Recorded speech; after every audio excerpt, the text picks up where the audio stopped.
Lift him up, January 27. Only one unerring pattern. Christ also suffered for us, leaving us an example, that ye should follow his steps. Christ demands all. If he required less, his sacrifice was too dear, too great to make to bring us up to such a level. Be ye transformed by the renewing of your mind.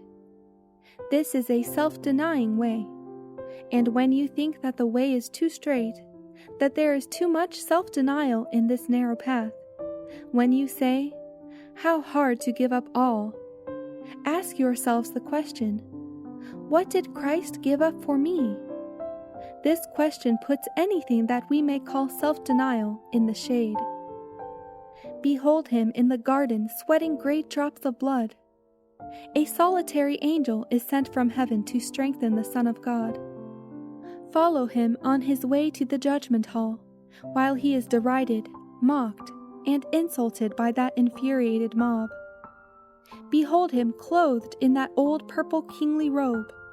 Hear the coarse jest and cruel mocking.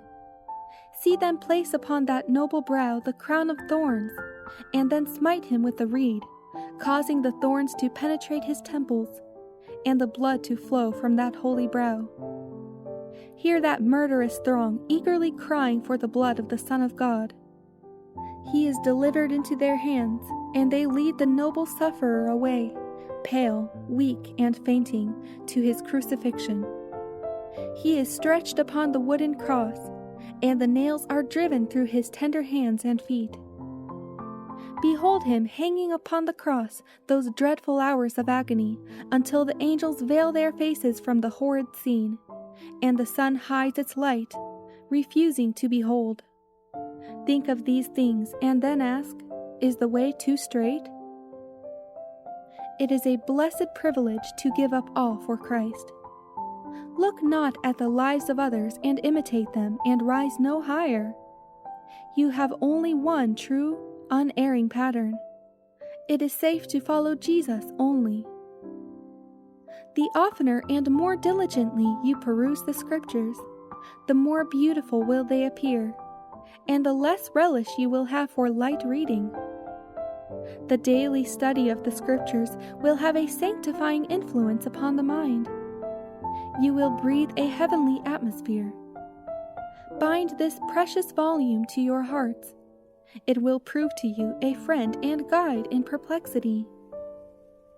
You have had objects in view in your life, and how steadily and perseveringly have you labored to attain those objects?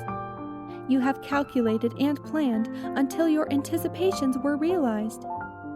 There is an object before you now worthy of a persevering, untiring, lifelong effort. It is the salvation of your soul, everlasting life, and this demands self-denial, sacrifice, and close study. It is a great thing to be a child of God, and a joint heir with Christ.